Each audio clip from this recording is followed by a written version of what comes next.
With the Capitol Riots of January the 6th, 2021, Pablo Edward explores whether US democracy is at stake.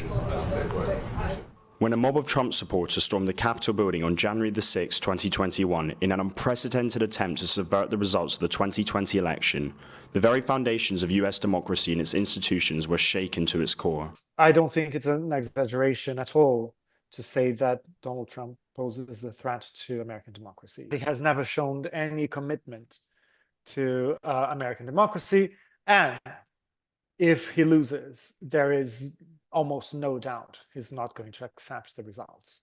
Nothing before had captured the deep divide in American politics, or the record levels of distrust in its democratic institutions, which are at an all-time low. This is new, right? You go back 20 years, this was not true.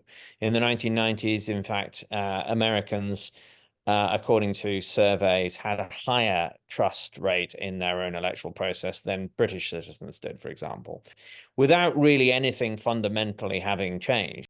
What is unprecedented is that before the last election, no presidential candidate had ever denied the results.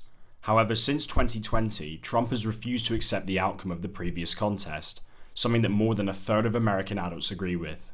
So just how much is US democracy at stake? There is an argument to be made, which is this idea that American democracy has already been weakened because people don't believe the result of the previous election. And the fact is that, democracy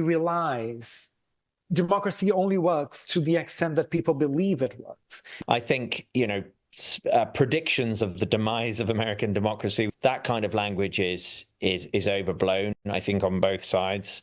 American democracy, not just in the sense of the process of voting, but in the sense of a deep commitment to the principle of popular sovereignty, is not going to disappear in the United States.